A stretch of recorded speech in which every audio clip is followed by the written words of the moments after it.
À ce qu'il paraît, les Français ont peur de l'argent. Et donc ce patron va nous l'expliquer. Pourquoi les Français s'appauvrissent? En France, on a un problème avec l'argent. Vrai. Investir, c'est pour les riches. Faux. Les banques s'enrichissent. Tout le monde a un problème avec l'argent. En bien comme en mal.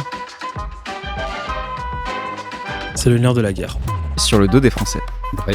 Bonjour, je suis Vincent Grard, je suis le directeur France de Trade Republic et aujourd'hui on va parler d'argent. Les femmes investissent mieux que les hommes. Vrai. Le meilleur investissement, c'est la pierre. Elles investissent pas, elles économisent. Économiser, c'est pas l'investissement. Vrai et faux. On doit investir dans la crypto-monnaie. Vrai. Investir ne comporte aucun risque. Faux. Avec 50 € par mois, je peux investir. Vrai.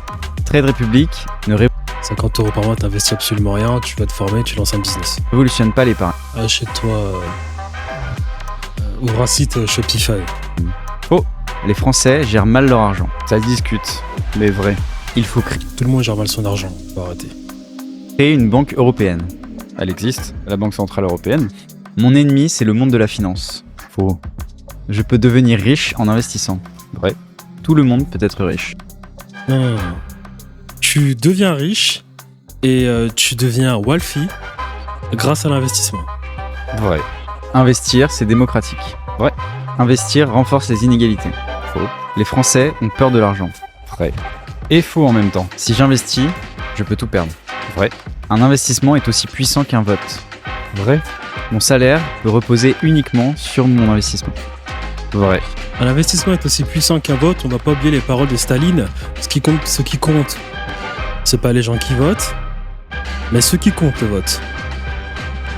Ouais, Staline, c'était pas un grand spécialiste de la démocratie. Hein. Je vais vous dire qui est mon adversaire. Mon véritable adversaire. Il n'a pas de nom. C'était le cuisinier à l'Élysée, son véritable adversaire. Pas de visage. Pas de parti. Il ne présentera jamais sa candidature. Il ne sera donc pas élu. Et pourtant, il gouverne. Cet adversaire, c'est le monde de la finance. Est-ce qu'aujourd'hui, l'ennemi des Français, c'est le monde de la finance? Non, c'est pas l'ennemi. La finance fait partie du quotidien des Français, si tu veux. Alors, on va pas faire une vidéo politique, une vidéo économie ou je ne sais quoi, mais la finance est un gros problème en France, car 60% de la dette française est détenue à l'étranger. Il y a notamment des Américains qui détiennent la dette française. Et tu vois, juste parce que les Américains détiennent la dette française, ils peuvent faire du chantage sur la France, hein. Et donc, du coup, céder à certaines choses au profit des Américains. Tu vois, et c'est exactement pour cette raison que la France n'est pas très souveraine. Et par la même occasion que pas mal de Français galèrent dans leur quotidien. Donc, c'est hors sujet, mais il fallait le dire. L'argent fait partie du quotidien des Français. C'est ce qui permet aux gens d'acheter des choses, c'est ce qu'ils reçoivent quand ils vont travailler, si tu veux. Donc tu peux pas supprimer complètement ce concept de finance. Je pense que les propos de François Hollande sont aussi plus sur l'encadrement et l'intégration et une réduction des inégalités, ce qui est complètement louable. Après, c'est pas ce qu'on voit actuellement sur le gouvernement actuel, tu vois. C'est deux politiques différentes, mais non, la finance n'est pas l'ennemi des gens. La finance fait peur parce que les gens ne comprennent pas. Et ils ne comprennent pas parce qu'ils n'ont pas été formés ou éduqués. Est-ce qu'on joue sur ces peurs, justement? Ce que je peux te dire, c'est que, simplement un exemple, tiens, je sais pas, tu as dû souscrire à un produit d'épargne déjà dans ta vie. Est-ce que tu as lu les 30 pages de conditions explicatives qui t'ont donné au moment de la souscription du produit? J'ai essayé, mais j'ai vite abandonné. Trop compliqué, si tu veux. Ce sujet-là, je pense que qu'il est volontaire. Si tu veux. Qu'on complexifie les sujets de la finance volontairement pour laisser croire aux gens que c'est compliqué et qu'ils ont besoin des banques et qu'ils ont besoin des conseillers pour pouvoir investir correctement. Sauf qu'en fait, la vérité, c'est que c'est pas compliqué. Tu peux passer 5 minutes par jour pendant 1 mois, te former tout seul sur Internet. Tu vas passer 15-20 minutes à regarder un do-it-yourself sur comment construire ta buanderie tout seul en faisant un hack Ikea. Ouais. Bah, tu fais la même chose. 15 minutes sur comment investir mon argent correctement. Tu fais ça 2-3 fois sur 1 mois. Tu seras parmi les 10% les plus éduqués en France. Il faut trouver déjà les bonnes personnes qui nous expliquent les bonnes choses, parce que peut-être que c'est des arnaqueurs ou ça peut être des scams, parfois on n'est pas sûr. Donc c'est pour ça aussi quand on investit, Il faut toujours faire ses recherches. Tu as raison, complètement. Le message, c'est surtout la connaissance est gratuite, elle est disponible. Tu vas sur YouTube, tu recherches des gens qui te donnent de la connaissance ou de l'éducation financière, t'en as plein. Et clairement, c'est gratuit. Si tu veux. C'est vraiment un déclenchement, un déclic que les gens doivent avoir. Tu passes une demi-heure à comparer les forfaits mobiles pour aller gagner 10 € par mois sur ton ancien forfait. Pourquoi tu fais pas la même chose sur les sujets d'argent? C'est vraiment ça le sujet. Quand François Hollande il dit mon ennemi c'est le monde de la finance, il parle des stock options, tout plein de termes un peu complexes que justement c'est difficile à définir et à comprendre exactement ce que c'est. Je pense notamment qu'il évoque la crise de 2008 qui a choqué beaucoup de personnes et avec la gestion financière que personne ne comprenait vraiment et qui a causé une crise dont tout le monde s'est senti dépossédé. Est-ce que du coup on peut encore faire confiance justement à ceux qui gèrent l'argent des Français? La confiance, ça s'accorde à partir du moment où tu n'es pas en capacité de comprendre toi-même. Donc tu délègues ce raisonnement à quelqu'un si tu veux. Si les gens commencent à s'intéresser au sujet, commencent à se former, le rapport à la confiance est complètement différent. Parce que tu vas commencer à comprendre de quoi on parle et tu vas pouvoir déjà à minima investir et décider comment tu veux investir de manière éclairée. Et tout C'est un peu simplet ce qu'il dit. Hein. Tu sais, c'est bizarre. Hein. Il a quand même raison dans le sens où dès le moment où tu gagnes de l'argent, la moindre des choses, c'est quand même en savoir un peu plus sur ce qui se passe sur ce qui se passe dans le monde des finances. En fait, c'est quand même bizarre. Hein. C'est-à-dire que moi et l'argent, tu vois, je pense que tout le monde se pose la question lorsqu'il est pauvre se pose la question de pourquoi les banques sont les banques. Tout le monde se pose cette question. Normalement. Moi, ma première année étudiant, quand c'était chaud, je me disais, mais pourquoi je galère, quoi? Et pourquoi, pendant que je galère, il y a des gens qui peuvent, décider de l'argent, les banques? Petit à petit, lorsque tu te rends compte des choses, lorsque tu apprends les choses, lorsque tu comprends la mascarade du système bancaire, la création ex nihilo, pourquoi les banques, le taux d'intérêt négatif, la mascarade qui est l'euro, la Fed, le dollar et j'en passe. Tu comprends la mascarade. Tu comprends la mascarade. Et t'es frustré. Et là, il est en train de dire, le mec, si derrière tu essaierais d'en savoir un peu plus, ton rapport, la confiance que tu donnes à ce système financier ne serait pas la même. C'est vraiment plus compliqué que cela.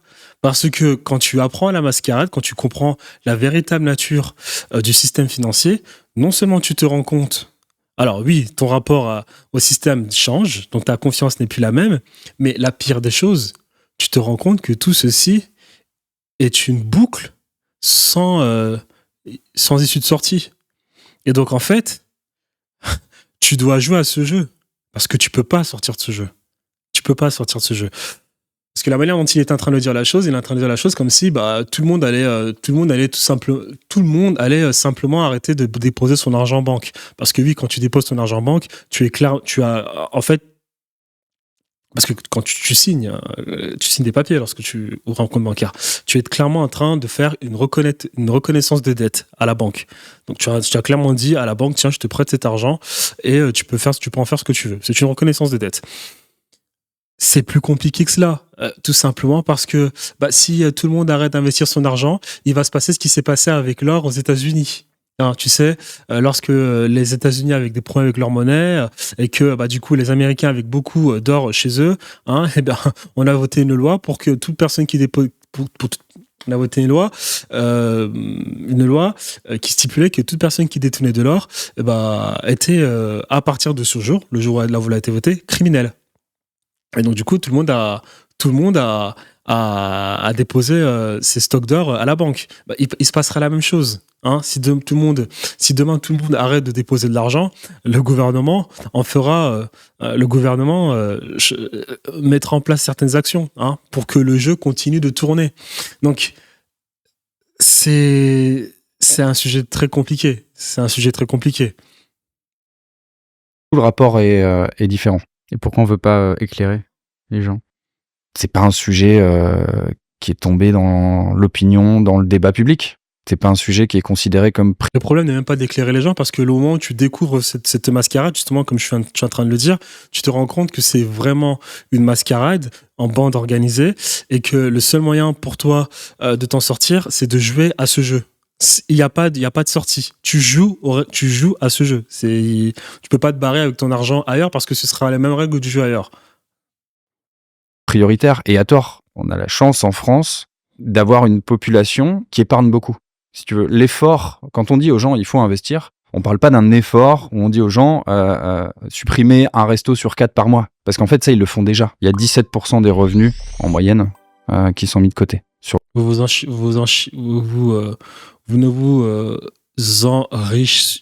ne vous enrichirez jamais en épargnant. Alors là, faut arrêter de croire que épargner vous rendra riche. Arrêtez de croire que épargner vous permettra d'économiser de l'argent. C'est faux. Hein, on a créé le capitalisme pour ça. Le capitalisme signifie taux d'intérêt et réallocation du capital. C'était exactement pour ça qu'on a créé le capitalisme. C'est, t'as mis 10 euros sur ton lit, écoute, donne-moi les 10 euros, je vais jouer avec, je gagne 13 euros, je t'en passe 11, j'en prends 2. C'est exactement ça. Et puis, sans même parler des banques, le mindset que tu dois avoir, c'est un mindset d'abondance. Hein, c'est-à-dire tout le temps réinvestir ce que tu gagnes pour essayer d'en gagner plus. Et troisièmement, tu vois, la monnaie, ça fluctue. Et actuellement, les temps sont durs. Et donc, la monnaie perd tous les jours de sa valeur. Et donc, épargner n'est absolument pas la solution. Et les Français épargnent beaucoup sans véritable comprendre le fond du problème. Sur le salaire net. La moyenne européenne est à l'entour de 13%. Donc cet effort-là de prendre l'argent, de le mettre de côté, les Français le font déjà. Maintenant, c'est... Vous devez arrêter de faire cet effort. Arrêtez de prendre l'argent et de l'épargner. Prenez l'argent et prenez des risques. Sinon, vous ne serez jamais riche. Il faut arrêter avec ce mindset. Prenez l'argent, épargnez-le. Sinon, la banque fera le travail à votre place. Et quand elle s'enrichira, elle vous remettra l'argent que vous lui avez prêté, entre guillemets. Parce que, comme je l'ai dit, lorsque vous déposez l'argent, vous prêtez à la banque. Comment je tire parti de cet argent pour qu'elle grossisse et qu'elle vienne à la fin m'aider quand je serai plus en situation où je travaille. Mais le fait qu'on n'en parle pas, est-ce que c'est parce que justement On en parle, arrêtez. On en parle, on est sur Internet, tout le monde en parle. C'est juste que vous êtes tout simplement paresseux. Vous êtes paresseux, vous faites le problème et du coup vous épargnez en vous disant non, j'ose espérer que la banque ne me confisque pas mon argent. Le déni, hein, c'est quelque chose de très dangereux dans la vie. Les banques ont tout intérêt à faire en sorte qu'on s'y connaisse pas vraiment. Est-ce que est-ce que c'est parce qu'il y a un manque d'éducation? Est-ce que c'est parce qu'il y a un tabou sur l'argent? Les gens ont peur de l'argent, donc ils n'en parlent pas? Les trois sont clairement liés. Alors, il y a un gros problème avec les banques. Je coupe, mais c'est important. Les banques ne sont pas le grand méchant loup du monde. On vit dans un monde capitaliste. Et le capitalisme, c'est exactement ce que je viens de dire. Taux d'intérêt et réallocation du capital. C'est de cette manière qu'on s'enrichit. On a créé le capitalisme pour ça. C'est-à-dire qu'il y a des personnes qui ne sont pas capables d'investir, il y a des personnes qui sont capables de le faire, et c'est un jeu où tout le monde est gagnant. Tu as 10 euros, tu ne sais pas les réinvestir, passe-les-moi, je vais les réinvestir, je vais les transformer en 15 euros, j'en prends 3, tu en prends 12, tout le monde a gagné. C'est pour ça que le capitalisme a été créé, pour que tout le monde s'enrichisse derrière. Et les banques sont un acteur majeur au capitalisme. Les banques, elles s'en mettent plein les poches, mais lorsqu'elles s'en mettent plein les poches, si tu comprends le jeu, tu peux aussi t'en mettre plein les poches. Aussi simple que ça. Les banques, grâce aux banques, il y a des gens qui sont devenus riches. Beaucoup de Français sont assez cons pour faire des crédits immobiliers en leur nom, hein, et rester et vivre dans cet appartement où ils ont pris un crédit immobilier. Ça ne change absolument pas d'une personne qui loue un appartement. Par contre, il y a des Français, très peu, qui ont parfaitement compris les règles du jeu et qui, grâce au taux d'intérêt avec les banques, s'en mettent plein les poches avec les banques. Les banques ne sont pas des grands méchants loups. Les banques, si vous savez jouer à ce jeu avec les banques, vous allez vous enrichir avec les banques. Tout simplement. Et une deuxième chose, les banques, vous savez, elles sont comme vous. Aujourd'hui, les banques, elles ont toutes fait faillite à cause des gouvernements. les gouvernements, les politicards, le Parlement européen, les politicards qui ont vendu les intérêts du peuple au détriment, qui ont vendu les intérêts du peuple pour certains oligarques, hein, pour certains, on ne sait pas, des personnes, le monde de la finance, justement, certaines personnes qui contrôlent des marchés. Les banques, elles ont fait faillite comme le peuple. Hein, parce qu'on a dévalué on a dévalué l'euro, on a mis les taux d'intérêt négatifs, et le problème c'est que la banque elle s'enrichit grâce aux taux d'intérêt. Donc il faut arrêter de diaboliser les banques. Si vous comprenez les règles du jeu, vous allez vous rendre compte à quel point les banques peuvent être votre ami. Hein, tout le monde crache sur Patrick Drahi. Patrick Drahi, il a juste compris le game et il s'en est mis plein les poches. La dette, ce n'est pas un problème. Arrêtez d'épargner. C'est exactement pour ça que les Américains sont plus riches que les Français. Parce que les Américains, eux, la relocation du capital, ils comprennent un peu mieux que les Français. La prise de risque, ils comprennent un peu mieux que les Français. Et la dette, eux, ils sont complètement décomplets vis-à-vis de la dette. Faut pas avoir peur de la dette. C'est quelque chose de bien. C'est tu sais l'utiliser correctement. Les gens ont peur de l'argent, ils n'en parlent pas. Du coup, ils s'éduquent pas. Du coup, quand t'es pas éduqué, l'alternative, c'est tu vas avoir besoin de quelqu'un dit expert pour le faire à ta place. Donc c'est le meilleur moyen de perdre ton argent. Si tu comptes sur quelqu'un pour gérer ton argent, ne sois pas étonné le jour où tu fais banqueroute. Ne sois pas étonné. Oh là là. Tu vois, c'est une sorte de cercle vicieux en fait. Et oui, les banques utilisent ça complètement pour vendre des produits financiers qui sont plus ou moins margés, comme on dit, avec une marge plus ou moins importante. Ce qui permet de faire vivre le système financier. Ouais. Et aujourd'hui, tu peux le regarder très simplement. Les records de profit des banques, les chiffres parlent. Le but c'est de faire... c'est un peu démago. On parle du record de profit des banques quand elles font justement des records de profit, mais personne ne parle des banques lorsqu'elles perdent plein d'argent, tu vois. C'est exactement comme le pétrole. Quand le pétrole augmente, tout le monde parle de Total qui fait des profits. Lorsque ça baisse, personne ne parle de Total.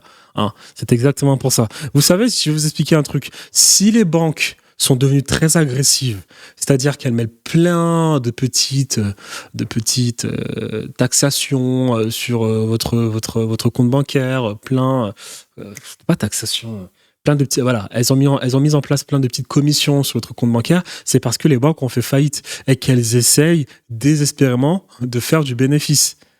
Parce que leur source principale, qui était le taux d'intérêt de base, ne fonctionne plus à cause de ces fous de députés européens qui font souffrir tout le monde. À la base, à l'époque, les banques, le compte bancaire, c'était gratuit.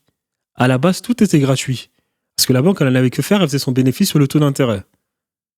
Mais depuis que maintenant rien ne va plus, la Société Générale est en faillite, BNP est en faillite, BNP est la banque française et je pense l'une des banques européennes du monde qui a le plus d'actifs, c'est que des actifs poubelles parce que le gouvernement les oblige à investir dans ces actifs poubelles, on les interdit d'aller investir là où il y a de l'argent en Asie, hein. Et justement, et les banques, elles sont coincées comme vous. Donc, stabiliser, ça sert à rien. Faire du profit pour les banques ? Bien sûr. Et de pas les banques sont des entreprises commerciales. Le but, c'est de faire du profit. Les banques sont des entreprises comme les autres, avec des actionnaires aussi. Le but, c'est de rémunérer aussi l'actionnaire au bout d'un moment pour la prise de risque qu'il a pris en investissant dans la société. Et pour réaliser du résultat net, tu as deux solutions. Soit tu augmentes ton chiffre d'affaires, soit tu baisses tes coûts. L'ensemble des banques travaillent à augmenter le chiffre d'affaires. Mais est-ce que la majorité des banques ne fait pas leurs chiffres sur justement des entreprises ou des flux beaucoup plus importants que juste la petite épargne des Français ? Est-ce qu'ils auraient intérêt du coup à maximiser leurs profits sur... C'est quoi la petite épargne des Français ? L'épargne du tout un chachun. Personne n'a, on prenait l'exemple tout à l'heure, personne n'a 600 000 euros, enfin très peu de gens ont 600 000 euros. Tu connais la moyenne française qu'il y a sur les comptes courants ? Lui, il n'a pas appris ce qu'on appelle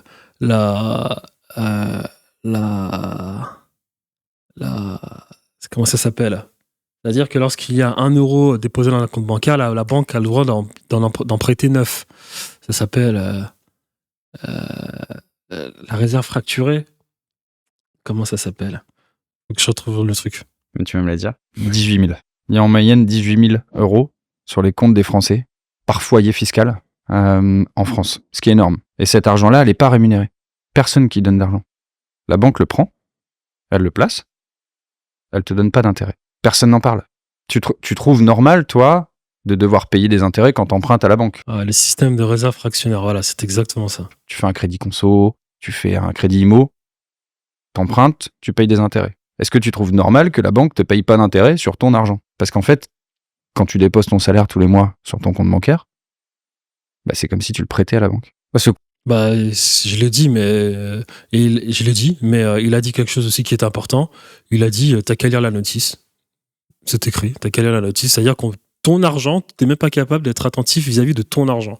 C'est quand même incroyable dans le monde dans lequel on vit. Hein. C'est-à-dire qu'on vit dans un monde où les gens sont les moins regardants vis-à-vis de leur santé, sont de moins en moins regardants vis-à-vis de l'éducation de leurs enfants, sont de moins en moins regardants vis-à-vis de la gestion de leur propre argent, durement gagné. C'est incroyable le monde. Après, on va dire que Macron est le grand méchant loup. Macron est un bâtard, c'est un banquier, il en a que faire de nous, blablabli, blablabla. Voilà, c'est toujours la faute de l'autre. Hein. C'est toujours la faute de l'autre. Mais quand tu regardes les actions de cette personne au quotidien, elle ne fait absolument rien de sérieux pour faire attention à ce qui pourrait se passer dans son futur et le futur de ses proches. Incroyable. Concrètement, l'argent, il reste pas sur le compte il est bancaire. affiché sur ton compte, Ouais. mais derrière, Qu'est-ce la qui se banque passe derrière ? elle l'a placé à la BCE, par exemple. Donc mon argent, il est placé dans une autre banque. Oui, à la Banque Centrale Européenne. Ouais. Et la Banque Centrale Européenne, c'est placé tous les soirs, en fait, c'est en format journalier. Et la Banque Centrale Européenne, là, depuis septembre 2023, rémunère à 4% par an d'intérêt les dépôts que les banques leur donnent. Donc concrètement, Concrètement, j'ai mon salaire, je le mets à ma banque, Oui. classique. il te rapporte 0 à toi, Mais il quand je le rapporte mets, 4% à ta banque. donc quand je le mets dans mon truc, la banque la met. Tu vois, et il a raison. Et là, en fait, ce qu'il fallait faire, c'était juste en fait de déposer cela sous forme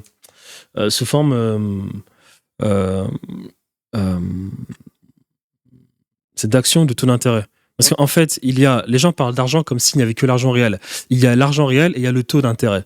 Et ben en fait, au lieu de dépenser ton argent bêtement, il fallait plutôt dépenser ton argent, je pense, sous forme d'action. Et à ce moment-là, ce n'est plus une reconnaissance de dette. Là, par contre,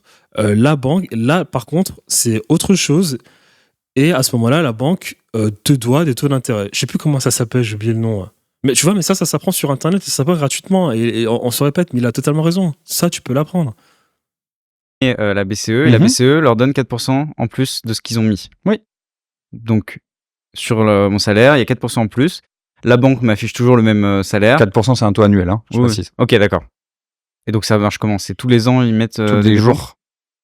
Et à la fin de l'année, ils sont Non. rémunérés sur 4% ou... Non, la compensation doit se faire de façon journalière, je pense. Ce que tu dis, c'est que nous, notre salaire, enfin l'argent qu'on met sur notre compte, c'est toujours le même qui est affiché. En revanche, la banque, elle, a gagné 4% en plus par rapport à cet argent. Mhm. Et Et tout le monde trouve ça normal. Parce que, en fait, ça fait 40, 50 ans que ça dure.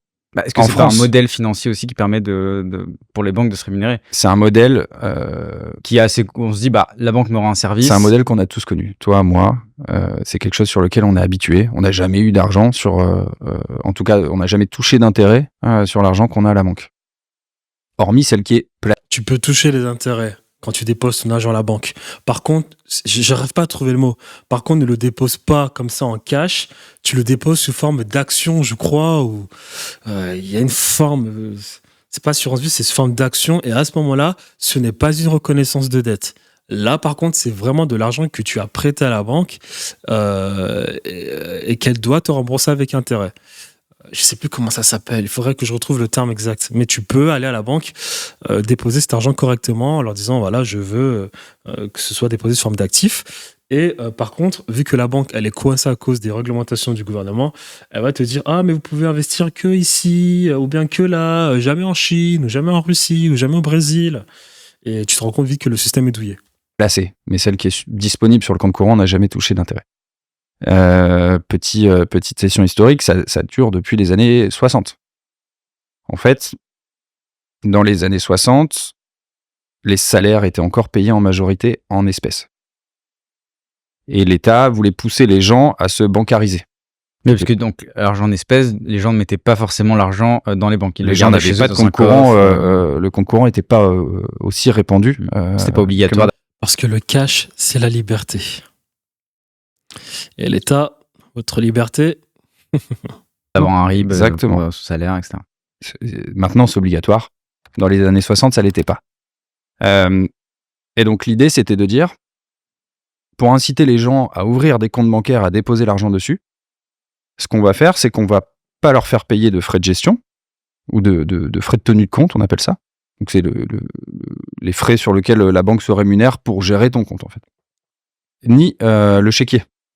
Parce que le chéquier, c'est un document papier, ça coûte des frais d'imprimerie, et ainsi de suite.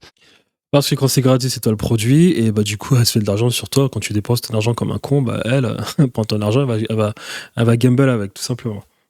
Donc il y avait une sorte d'entente sur le fait que on te rémunère pas les intérêts sur ton argent, mais en contrepartie, on ne te fait pas payer ton moyen de paiement ni l'utilisation de ton compte.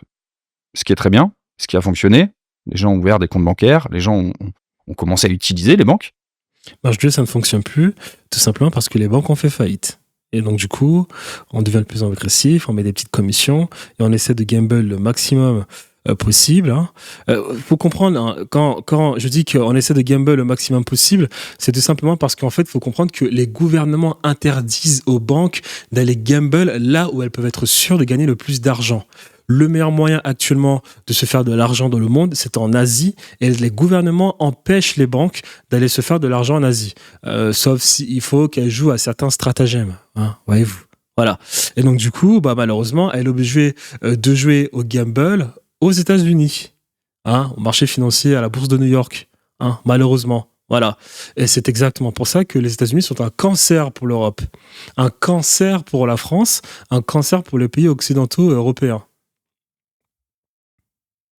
Et étant donné que c'est plus difficile de gamble sur les marchés financiers américains parce que c'est une grosse bulle manipulée et que c'est pas évident, et ben elles le font, elles essaient de faire du bénéfice du mieux qu'elles peuvent. Mais voilà, on fait moins de marge qu'avant parce qu'à l'époque, l'époque dont il parlait là, quand il disait qu'à l'époque c'était plus facile, à l'époque il y avait moins de restrictions, il y avait moins de, c'était gratuit d'avoir un compte bancaire. À cette époque-là, la bourse américaine, tout allait bien, le dollar était bien respecté, le dollar tournait bien, on ne faisait pas tourner la planche à billets, et donc du coup la bourse américaine était correcte, et les bons du trésor américain étaient des vrais bons du trésor américain. Aujourd'hui, on fait changer le taux d'intérêt, ça passe négatif, ça augmente, ça baisse. Le problème, c'est que quand le taux d'intérêt d'un bon du trésor américain ou français de 10 ans, bah, il change, il passe en négatif ou bien il augmente, toi, tu te fais enculer alors que tu as prêté il y a 10 ans. Et c'est exactement le problème qu'ont les banques. Le gouvernement force les banques à avoir du bon du trésor français. Et les assurances vie que les personnes prennent sans même savoir. Il y a des personnes qui pensent que les assurances vie, c'est des assurances vie sur leur vie. Incroyable. Les personnes ne regardent jamais ce qu'il y a à l'intérieur des assurances vie, et pour la plupart, c'est des bons du trésor français. Parce que le gouvernement force les banques à avoir des bons du trésor français, et les banques essaient de se débarrasser de cela en vous les passant à vous.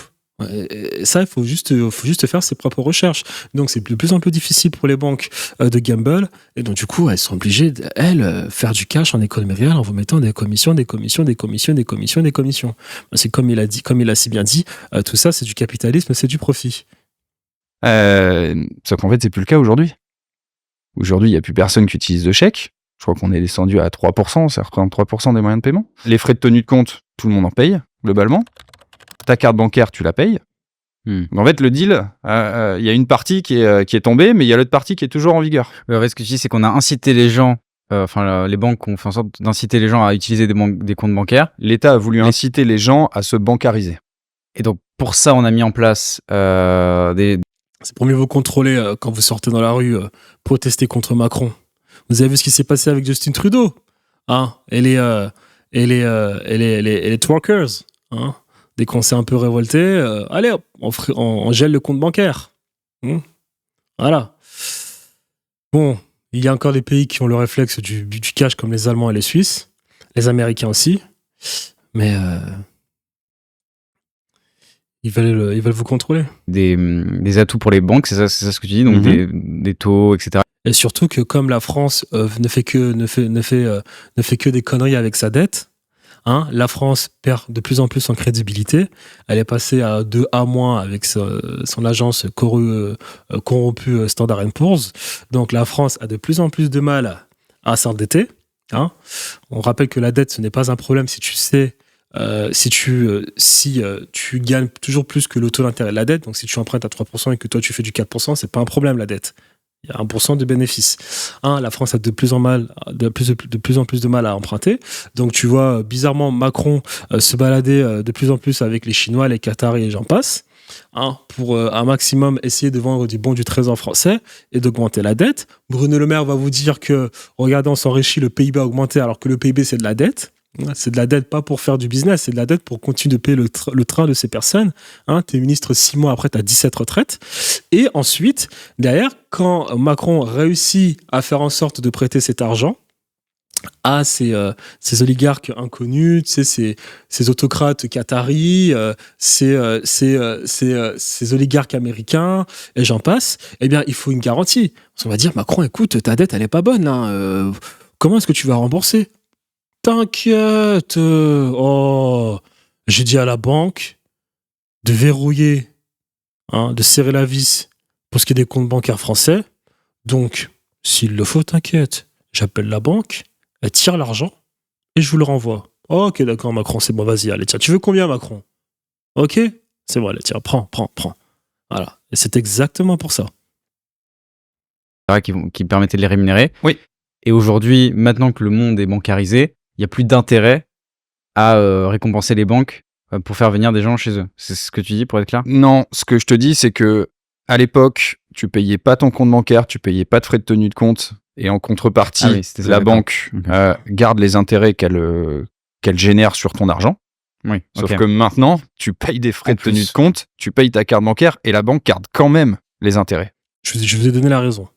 Donc il faudrait enlever l'un des deux.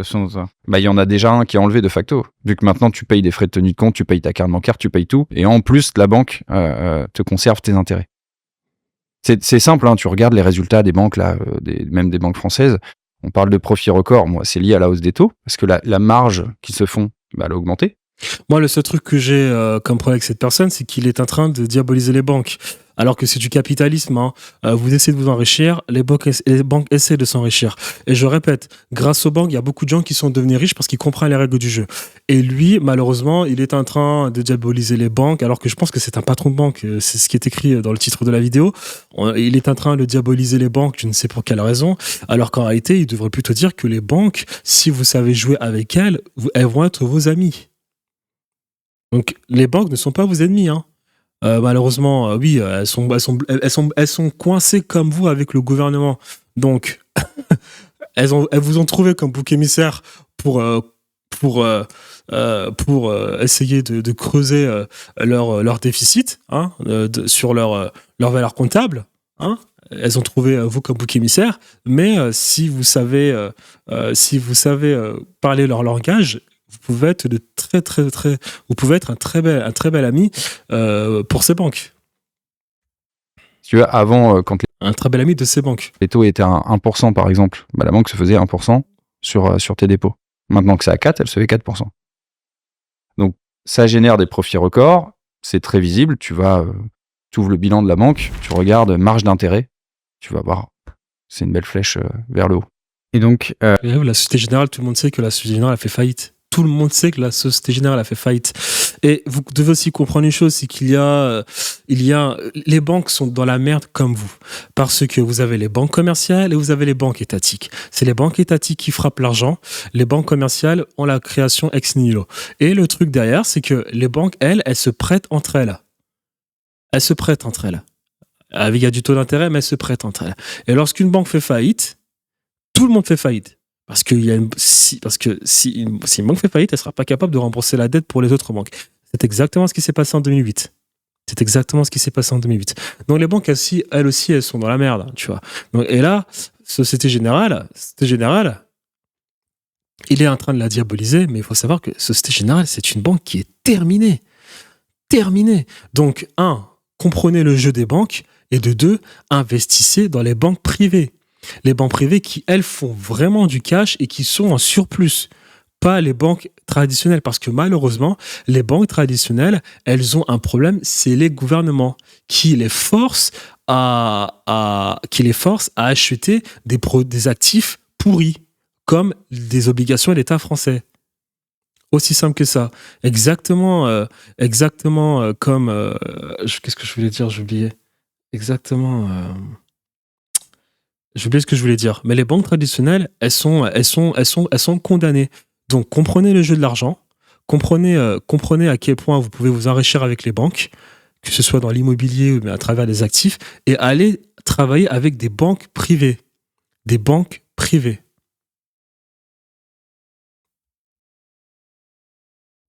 Avec tout ce que tu viens de m'expliquer, concrètement, où va l'argent des Français? Elle reste dans les banques, investie en même temps à la Banque centrale, qui la rémunère pour ça. Ça, je te parle de la liquidité disponible des comptes courants. Tu as plein de types de placements ensuite. Tu as les assurances vie, du coup, l'argent part chez les assureurs. Tu as les livrets réglementés du type livret A. Donc ça, concrètement, c'est j'ai de l'argent, je décide soit de le mettre dans une assurance vie, soit de le mettre dans un livret A, soit de le mettre sur mon compte courant, qui n'est pas rémunéré, ce que tu dis aujourd'hui. Et ça, soit de l'investir. Alors, tout ce qu'il vient de dire, assurance vie, livret A, la majorité des produits qui constituent ces actifs financiers, c'est des bons du Trésor français. Hein. Donc, c'est de l'obligation de l'État français. Et c'est de la merde. Donc là, dans des actions... Dans des actions, des obligations, dans la vie, si tu veux. Le livret A, par exemple, qui finance les logements sociaux en France. D'accord. Cet argent-là, elle est prêtée et elle est gérée par la Caisse des dépôts et consignations, qui est l'organisme d'État central sur ces sujets-là. D'ailleurs, ça finance aussi maintenant l'industrie de l'armement, depuis très récemment. Le livret A. Oui. Okay, donc, quand je mets de l'argent dans le livret A, ça finance à la fois les logements sociaux, donc je permets aux logements sociaux d'exister, et je permets aussi à la France de s'armer. Tu permets à l'État de financer des sujets d'armement, oui. Ok. C'est un peu controversé, ça se discute, mais voilà, il faut le savoir. Et ensuite, tu peux l'investir en effet dans des actions, dans des obligations. Donc là, tu choisis d'investir dans des entreprises, en fait, de participer à la croissance économique mondiale. En France, il y a des entreprises qui sont très connues, elles sont regroupées dans le CAC 40. Ouais. Donc c'est des entreprises qui sont cotées en bourse, donc tu peux acheter et vendre des actions. Okay. Comme les plus connus, c'est LVMH, c'est Total. Voilà, c'est les fleurons, comme on dit, de l'industrie française. Et ça, tu vois, tu me posais la question en début d'émission, est-ce que l'immobilier, c'est le meilleur, c'est le meilleur investissement, meilleur placement ever? Je t'ai dit oui et non, parce que quand tu regardes toutes les classes d'actifs, donc les classes d'actifs, c'est tous les... L'immobilier existe. Retenez ça, s'il vous plaît, les amis. Hein, parce que faut arrêter. Les Français ont cette croyance en l'immobilier. Hein. Même les Chinois ont cette croyance en l'immobilier. Mais là, maintenant, ils sont en train de payer cher avec Evergrande. L'immobilier existe pour que les banques puissent monétiser un maximum. La banque, de base, s'enrichit grâce au taux d'intérêt. Donc la banque a investi dans l'immobilier pour ensuite donner des maisons à des particuliers avec un taux d'intérêt et elle faire du bénéfice sur ce taux d'intérêt. Car les banques ont des règles. Tu ne peux que t'enrichir grâce au taux d'intérêt. Voilà. Donc l'immobilier, de base, existe pour que les banques s'en mettent plein les poches. Et derrière, pour que le narratif passe, ça c'est une base du marketing, tu dois identifier les croyances fondamentales d'un marché, et si ce marché n'a pas de cette croyance fondamentale, t'as qu'à juste l'éduquer tous les jours pour que ça en devienne une de croyance fondamentale. Donc, on s'est vite rendu compte que ça excitait les gens d'avoir de l'immobilier. Donc, on a fait tout un marketing, tout un narratif dans plein de pays du monde sur... faut savoir que ça concerne les riches et les pauvres. Sur le droit de propriété, tu vas être propriétaire, ton appartement. Les riches et les pauvres, parce qu'il y a des riches qataris, saoudiens aussi qui investissent en France. C'est pour ce qu'on appelle le capitalisme, comme je l'ai dit, la relocation du capital et le taux d'intérêt. C'est-à-dire, tu donnes ton argent, tu vas acheter tu prends un château en France. Moi d'ailleurs, j'ai du capital, j'ai la relocation, je peux aller faire après du gamble dans les marchés financiers. Donc, tu renforces un narratif, le droit de propriété, tu veux être propriétaire, nanani, nanana. Alors que, dans le fond, t'es pas propriétaire. Dans le fond, t'es propriétaire avec l'État, parce que l'État, tu le payes tous les jours. Et entre les deux, le middleman, la banque, s'en met plein les poches. Ce n'est pas grave, faut pas diaboliser. Je dis juste que tu dois comprendre les règles du jeu pour toi aussi t'en mettre plein les poches. Donc si t'es assez stupide pour faire un crédit immobilier aujourd'hui, alors que c'est encore plus difficile qu'avant, à l'époque de nos grands-parents, avant, tu vois, tu pouvais juste acheter un bien et ça prenait en valeur. Parce qu'on était dans un paradigme économique complètement différent. Aujourd'hui, la monnaie n'a plus aucune valeur. Et on a tué la classe moyenne et on est en train de tuer la classe supérieure moyenne. Tu sais, la upper middle class. Tu vois, on est en train aussi de la tuer. On est en train de tuer le 1%, le top 1%. Hein, il va rester le top 0,1%.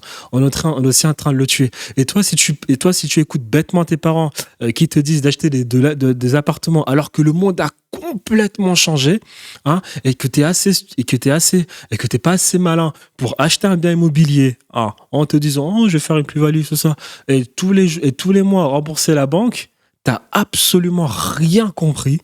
Hein. L'immobilier, tu dois le voir comme un business où tu achètes des biens. Tu fais de l'intérêt, tu fais du taux d'intérêt, tu fais une plus-value sur le taux d'intérêt avec la banque, et il faut le penser comme un business. Si t'es assez malin pour prêter un bien et vivre dedans, franchement, faut pas après traiter les banques de méchants, hein, ou bien dire que c'est la faute de Macron, hein, franchement. Les actifs possibles dans lesquels tu peux investir, donc t'as l'immobilier, t'as les actions, t'as les obligations. Au final, sur une période longue, donc 15-20 ans, c'est les actions qui restent le plus rentable. Devant l'immobilier. Okay. Potentiellement pas devant l'immobilier parisien qui a une très très grosse hausse, mais si tu prends l'immobilier au global... Voilà. Donc, investissez dans les actions. Formez-vous juste. Après, vous allez vous plaindre que les Américains sont plus riches que vous. Bah eux, ils investissent. Tu sais, 70% de l'épargne des Français va dans l'immobilier, 70% de l'épargne des Américains va dans les actions, va dans les marchés financiers. C'est peut-être pas 70%, mais une grosse partie. Aussi simple que ça. Tu sais, c'est très simple. Pour savoir exactement quoi faire, il n'y a pas que les actions. Tu as les actions et les obligations. Les actions et les obligations te proposent de t'enrichir grâce à un intérêt. Hein. C'est-à-dire que tu vas emprunter, voilà, ils te garantissent un intérêt de je ne sais combien. Les obligations, c'est principalement les États. Les actions, c'est principalement tout ce qui est privé. Aussi simple que ça. Si tu veux savoir, si tu dois investir dans les actions ou bien les obligations, il te suffit juste de regarder la situation d'un pays vis-à-vis de son économie réelle.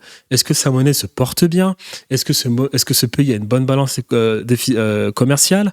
Est-ce que son pays, est-ce que sa monnaie représente véritablement son économie ? Qu'elle soit sous-évaluée ou surévaluée, ce n'est pas le problème. Est-ce que sa monnaie est en corrélation avec son pays ? Est-ce que le gouvernement respecte les règles du jeu ? Si tout ceci est valide, investis plus dans les obligations, comme en Chine. Si tout ceci n'est pas respecté, n'investis jamais dans les obligations. C'est-à-dire que le gouvernement fait de la merde. Et là, par contre, tu peux avoir certaines sociétés qui, elles, s'en sortent parce qu'elles réussissent à faire de l'argent hors du pays qui fait de la merde. Et là, tu peux quand même faire de l'argent. Exemple, LVMH. LVMH, la France fait n'importe quoi, mais LVMH fait de l'argent hors de France.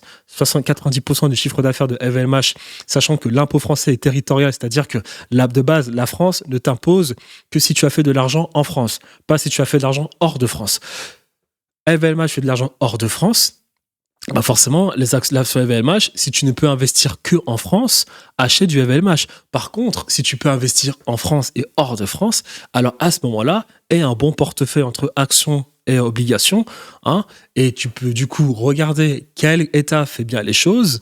Là, tu as l'État, je sais pas, les Russes font bien les choses, les Chinois font bien les choses, tu as les Éthiopiens qui ont tous les jours une belle croissance économique, tu as les Indiens qui actuellement sont en train de faire plein d'argent, tu regardes en Amérique, tu vois si les gouvernements font bien les choses, et là tu investis en obligations, et de l'autre côté tu investis en actions, et là tu essaies d'avoir une bonne balance, aussi simple que ça. et après, tu t'en mets plein les poches. Et les actions, c'est bien mieux que l'immobilier. Parce que l'immobilier, tu sais, tu te rends compte que c'est bien jusqu'à ce que tu te rends compte que tu dois toutes les années payer des taxes. Il faut ensuite gérer. Il faut ensuite payer pour la maintenance.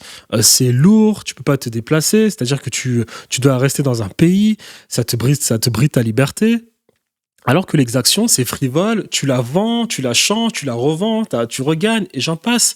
Forme-toi et apprends plutôt comment ça se passe sur les marchés financiers, plutôt que d'économiser et de mettre l'argent sur ton lit en tant que bon Français. Aussi simple que ça. En France. En France, oui. C'est les actions qui restent le plus rentable. Ok. Mais parce que ça peut, enfin, l'immobilier, ça paraît très concret. On se dit, bah, j'investis tant. Je sais qu'à la fin, j'aurai. Je dis pas que c'est pas rentable. Non, mais je dis La pas. question, c'était quel est le plus rentable. Justement, parce que quand on parle des actions et d'investir et de où placer son argent, c'est vrai que parfois, on a du mal à se figurer le fait que bah, on a notre argent qui travaille. Par exemple, le livret A, bah, tu me dis, ça finance les logements sociaux, ça finance aussi l'armement. Tu vois ce qu'il est en train de dire, c'est scandaleux. Les amis, je sais même pas si quelqu'un regarde cette vidéo, honnêtement. Je parle tout seul, c'est pas grave. Les amis, lorsque vous investissez, que ce soit dans l'immobilier, dans les actions, dans les obligations, en private equity, je ne sais pas, regardez toujours le taux d'intérêt qui vous est proposé et comparez-le au taux d'intérêt de l'économie.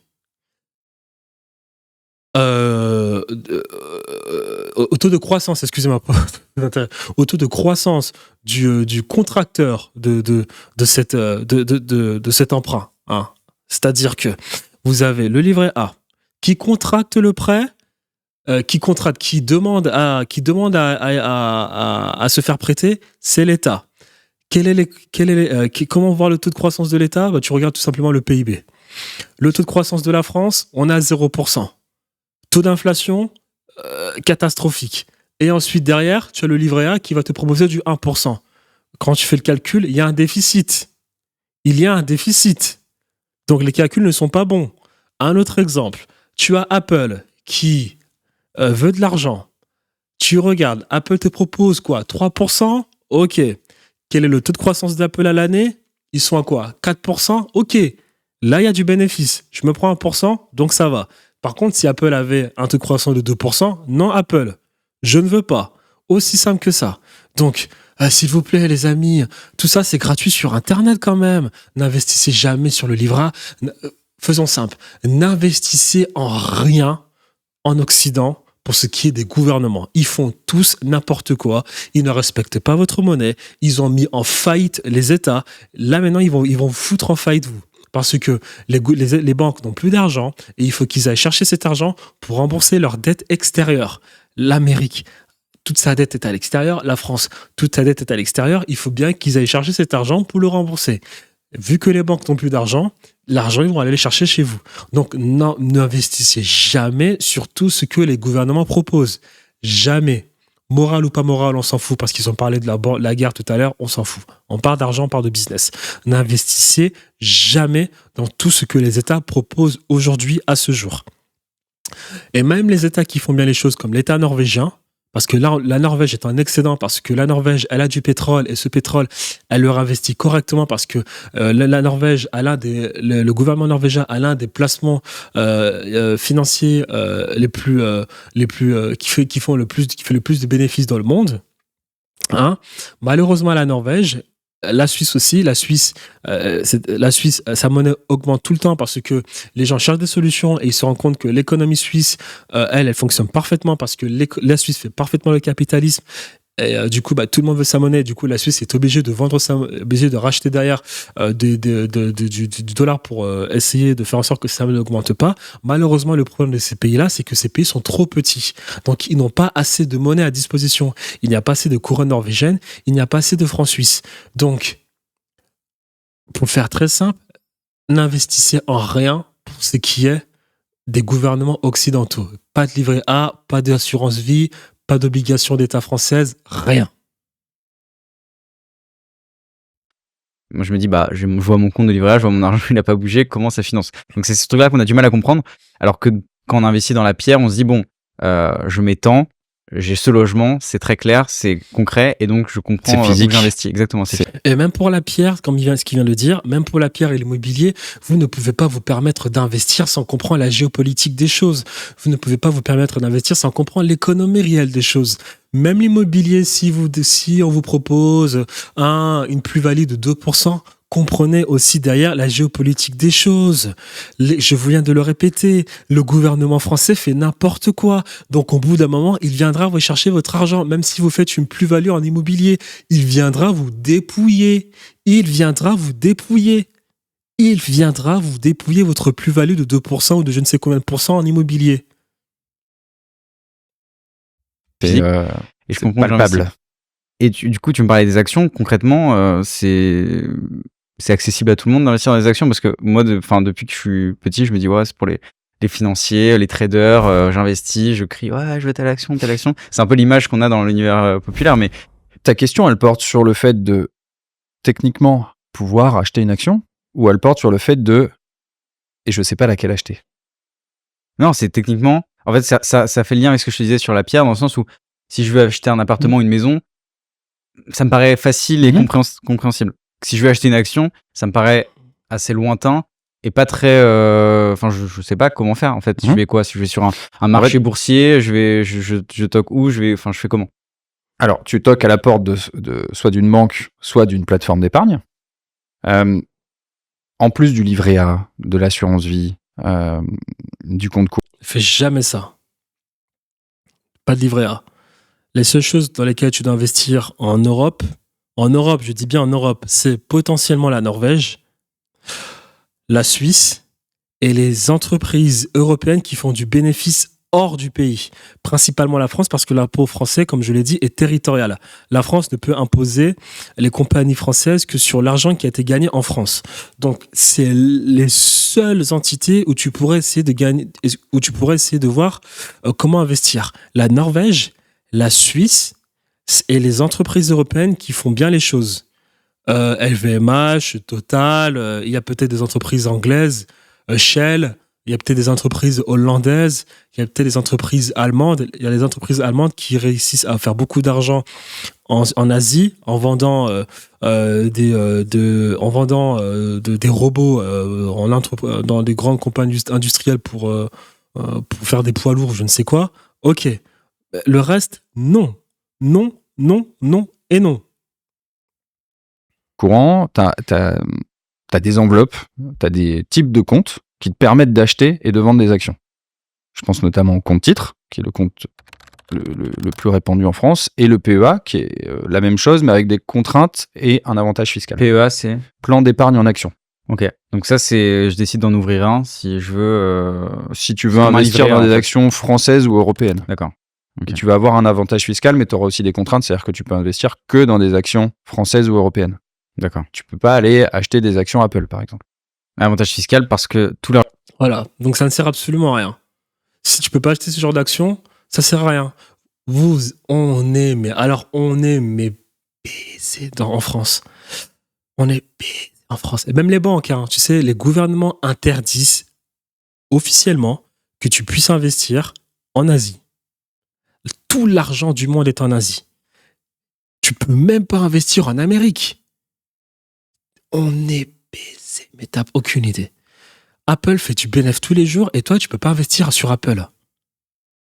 C'est exactement pour cette raison que on est dans la merde. On est dans la merde, mais laisse tomber. L'argent que je vais investir, je vais payer des impôts dessus? Oui, okay. Quand tu réalises un gain, exactement comme quand tu touches des intérêts, si tu veux, hormis pour le livret A et d'autres livrets réglementés sur lesquels tu ne payes pas d'impôt sur le revenu, sur tout ce que tu génères en termes de gains, que ça soit en bourse, que ça soit en immobilier également, partout, tu as une taxation à l'impôt sur le revenu. Okay. Concrètement, voilà, tu vas taper à la porte d'une banque, tu vas taper à la porte d'une plateforme d'épargne, donc pour le coup, tu tapes plutôt sur ton téléphone, et ensuite tu peux, honnêtement, c'est très simple, en 3 clics. Ok. Et cette vidéo est d'intérêt public. Si tu as mon âge, si tu as moins de 30 ans, tu dois à tout prix maîtriser ce genre de sujet. Parce que tu n'auras pas de retraite. Tu n'auras pas de retraite. Tu peux en être sûr. 3 clics. Une fois que tu as ouvert ton compte, c'est en Donc tu devras t'occuper toi-même de ta retraite en faisant les bons coups en investissant. 3 clics. Et le compte, c'est long à ouvrir ou c'est... Bah, c'est comme tout compte Ok. bancaire, si tu veux, il y a différents process, ce qu'on appelle le KYC, Know Your Customer, où tu dois remplir les informations, qui tu es, on vérifie ta pièce d'identité, on vérifie ta résidence fiscale. Ok. Donc c'est très standardisé. Hein. Donc n'importe qui peut investir. N'importe qui peut acheter des actions. Il faut pas Majeur, avoir, mineur. il faut avoir un certain... Ouais, n'importe qui peut acheter des actions, mais quelles actions? La meilleure chose que tu peux faire le jour où tu as un enfant, c'est à sa naissance, tu lui achètes des actions. On peut acheter des actions pour quelqu'un d'autre. Pour un... Non, alors, oh là là, Jésus-Christ. La meilleure chose que tu peux faire pour ton enfant, c'est de bien l'éduquer, hein, pour qu'il soit un bon travailleur. Et de bien l'éduquer d'ailleurs aussi pour qu'il puisse savoir comment investir. Pour un mineur, parce qu'un mineur, ici. Et quand je parle de bon travailleur, je parle pas de travailler comme un ouvrier. Hein. Je parle de travail intelligent. C'est-à-dire développer les compétences qui seront utiles pour le monde de demain. Comment il fait pour acheter des actions, du coup? Bah, c'est toi qui Ok. gère ses comptes. Et après, je lui transférerai... Ok. Hein, n'investis jamais par pitié, n'investis mais jamais ton argent pour ton gamin hein, demain qui naît, hein, parce que je sais pas si tu as compris la dynamique des choses, hein, mais tu vois la beauté du capitalisme, c'est que le capitalisme respecte une loi qui s'appelle le darwinisme, hein, c'est-à-dire que celui qui perdure est celui qui s'adapte sans arrêt. C'est exactement pour cette raison que les 100 entreprises les plus riches d'il y a 100 ans ne sont absolument pas les 100 entreprises les plus riches d'aujourd'hui, parce qu'il y a des grosses entreprises qui sont devenues des mastodontes, qui n'avancent pas assez vite, qui ne s'adaptent pas assez rapidement et qui disparaissent. C'est exactement ce qui va se passer avec Apple. Apple, c'est une entreprise qui va disparaître parce qu'Apple n'est pas capable d'innover pendant que ChatGPT est en train de grossir du jour au lendemain. Imagine une entreprise qui fait tellement de milliards et qui n'est pas capable de développer Siri correctement. Donc, ne fais jamais cette erreur parce que tu ne sais pas de quoi elle fait demain. C'est-à-dire que tu auras investi sur une action d'entreprise qui aura peut-être fait faillite du jour au lendemain, alors que tout t'allait bien au moment où tu as investi. Et derrière aussi, tu ne sais pas tu ne sais pas aussi à quoi ressemblera la monnaie aussi demain. C'est-à-dire que actuellement, on est en train de se débarrasser du dollar dans le monde. Hein, je pense que tu es au courant que l'Arabie Saoudite n'a pas renouvelé son contrat avec les États-Unis d'Amérique. Donc, on ne sait pas ce qui va se passer avec le dollar. L'euro est une fausse monnaie. Donc, au bout d'un moment, tu auras les États européens qui diront stop, on arrête. Donc, non, jamais, n'investis jamais dans des actions, s'il te plaît, pour ton gamin lorsqu'il naît. Par contre, après, les actions asiatiques comme les actions chinoises, peut-être. Parce que la Chine fait bien les choses. Mais même si, ne fais pas ça. Investis par contre tout ton argent pour bien éduquer ton gamin. Par pitié. Mais du coup, c'est pas... J'imagine il faut un certain capital financier. Enfin, faut Non. de l'argent pour dire... Non. Je risque de mon argent, parce que c'est assez risqué, on pourra en parler, mais je risque de mettre de l'argent dans des actions. Oui. Mais si j'ai pas d'argent, bah, je risque de perdre tout mon véhicule financier. Est-ce qu'il faut déjà du capital pour pouvoir acheter des actions en France? Non.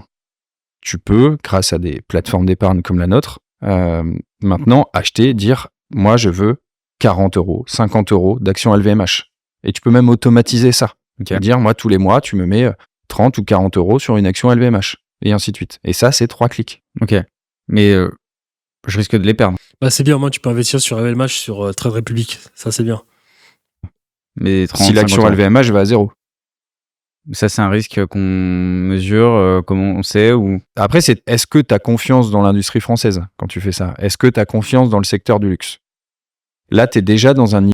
Alors, le secteur du luxe, tu peux entièrement lui faire confiance, tout simplement parce que LVMH, 90% de son chiffre d'affaires se fait en Asie et que l'argent du monde entier est en train de partir en Asie.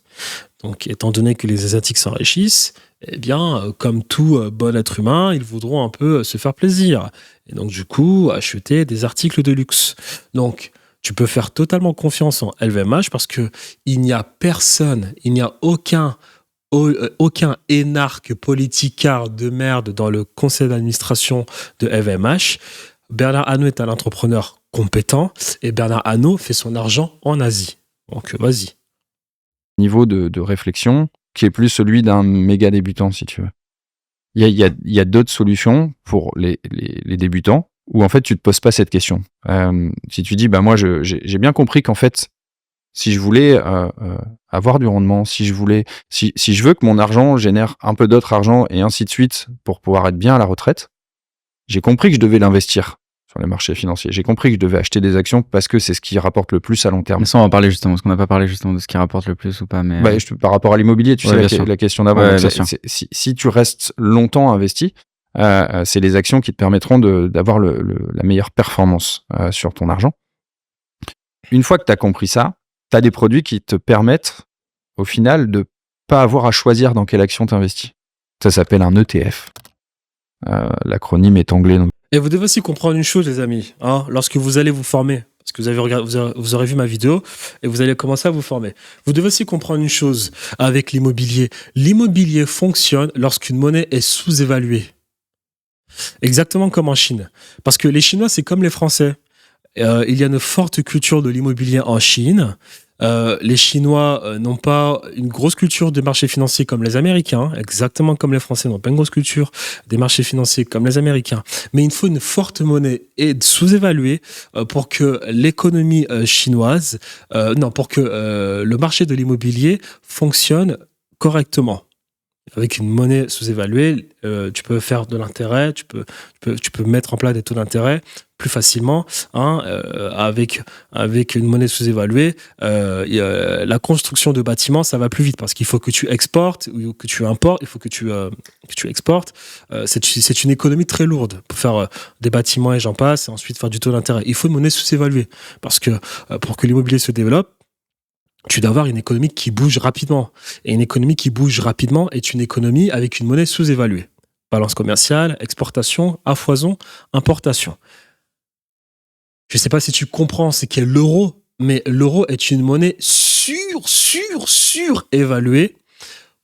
comparée à l'économie française, comparée au franc français. Donc là, pour l'instant, les Français sont contents d'avoir de l'euro. Ça leur permet de vivre au-dessus de leurs moyens. C'est-à-dire qu'un Français de base aurait eu normalement plus de mal à acheter un iPhone s'il avait eu du franc français plutôt que de l'euro. Derrière, il y a des conséquences. C'est pas gratuit. Il y a des conséquences. Qu'est-ce qui se passe derrière ? Il se passe que la dette française ne fait qu'augmenter. Parce que qui paye pour vous là ? Le fonctionnaire qui est content d'avoir son iPhone, qui paye pour toi ? C'est l'entrepreneur qui paye pour toi. Mais l'entrepreneur, pour lui, c'est trop cher l'euro. Donc l'entrepreneur, il est obligé d'aller ailleurs, là où ça coûte moins cher, pour faire des marges. Et donc du coup, pour que toi, tu puisses continuer d'acheter ton iPhone, il faut quand même qu'il ait toujours de l'argent. Et donc du coup, qu'est-ce que fait l'État ? L'État s'endette pour toi, qui va acheter ton iPhone correctement. Et ça ne peut pas continuer ainsi. Et donc du coup, pour l'instant, tu es content que l'immobilier fonctionne pour toi parce que tu as de l'euro, on te présente des taux d'intérêt, mais ça ne va pas fonctionner longtemps parce que ta monnaie est surévaluée. Donc, une raison de plus pour te faire comprendre que l'immobilier, sur le long terme, ce n'est pas vraiment une solution viable. Donc, je vais pas te le faire. Par contre, je te résume assez simplement. C'est un panier d'actions. Okay. Qui peut en contenir 1500, 2000, 3000. Et en fait, quand tu achètes l'ETF, tu achètes une fraction de toutes les actions. 50 € d'ETF à peu près. Tu peux acheter 50 € d'ETF et tu auras une fraction des 2000 actions qui sont dans l'ETF. Okay. Et donc, tu n'as plus besoin de choisir. Tu n'as plus besoin de te dire, moi, je pense que celle-ci, elle va monter, moi, je pense que celle-ci, elle va descendre ou autre. Non. Là, tu les achètes toutes. Si tu crois que le monde va continuer de croître, comme il l'a fait depuis une centaine d'années. Ouais, le monde occidental, absolument pas. C'est la dette qui croît, mais c'est une dette c'est une dette de consommation. C'est pas une dette d'innovation. Donc attention. Et ben dans ce cas-là, t'achètes ça et ça ta performance va être sensiblement celle de la croissance mondiale. Parce que depuis tu dis une centaine d'années, la bourse n'a fait que croître malgré les crises, etc. C'est pas la bourse n'a fait que croître. T'as des années, tu peux faire plus 30. T'as des années, tu peux faire moins 30. T'as des années, tu peux faire plus 10 et ainsi de suite. Pourcentage par an. Par contre, si... Faites très attention à ce qu'il est en train de dire, les amis, parce que les ETF, comme il vient de le dire, c'est un panier d'actions.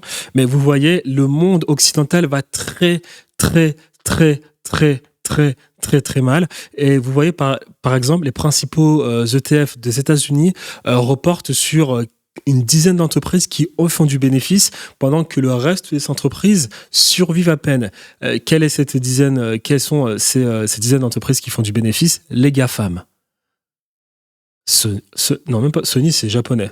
Donc Apple, Microsoft, Tesla, et j'en passe. C'est grâce à ces entreprises que vous avez les marchés financiers qui perdurent.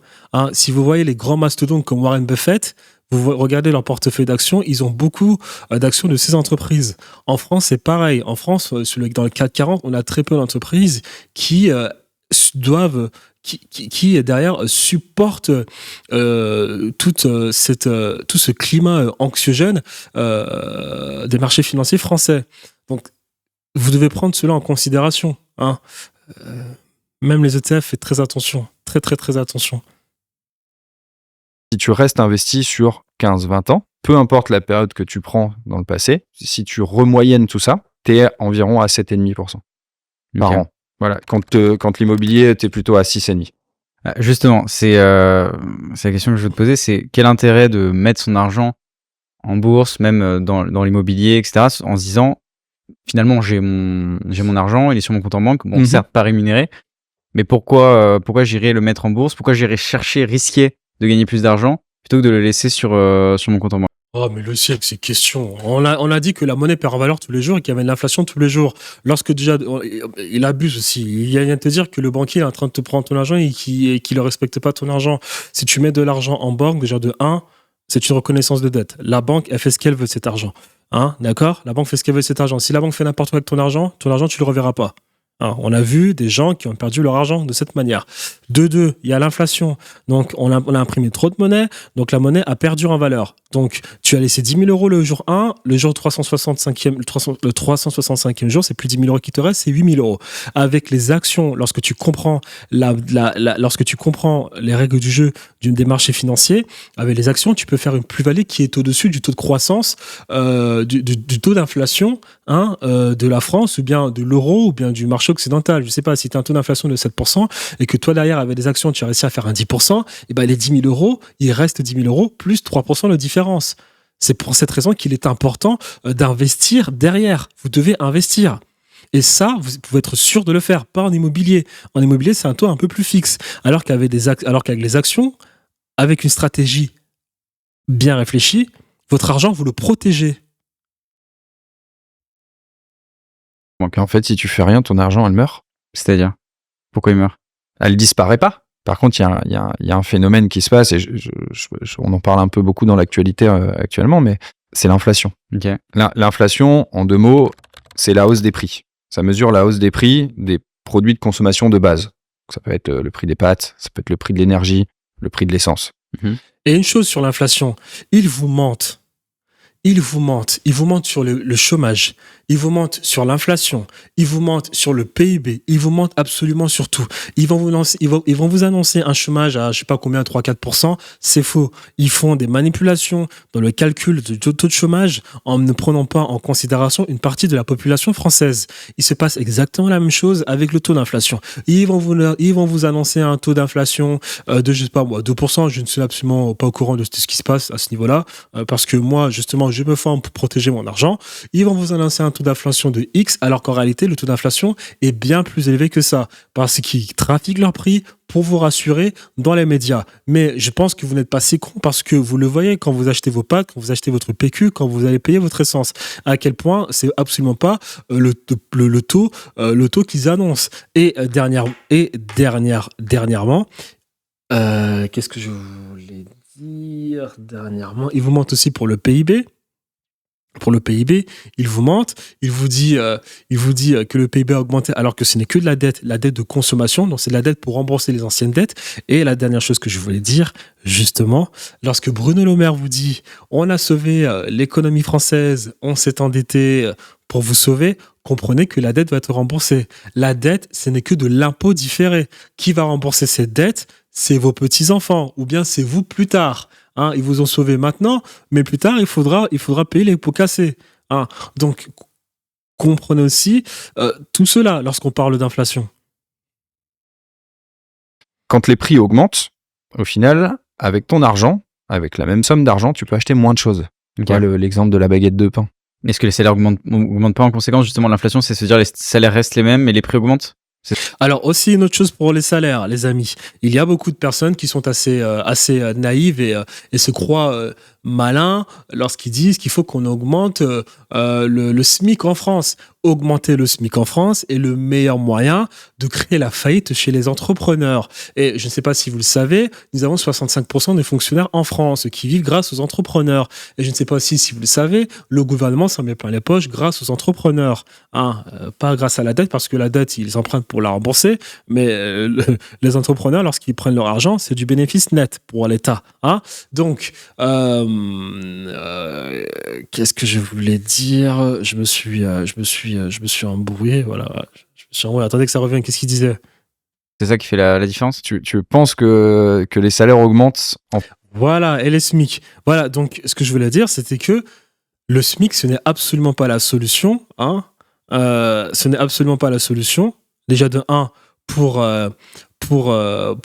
arranger les choses, parce que augmenter le SMIC, vous allez en faire en sorte que les entrepreneurs fassent encore plus rapidement faillite. Déjà qu'ils le font, on a des entreprises qui sont fermées tous les jours. Déjà, qui font déjà faillite, avec l'augmentation du SMIC, les faillites vont s'accélérer davantage. Et de 2, ça, c'est d'un point de vue économie réelle, et de 2, ils n'augmenteront jamais le SMIC, les politicards, d'eux-mêmes, sans même prendre en considération les entrepreneurs, ils n'augmenteront jamais le SMIC à ce niveau-là. Donc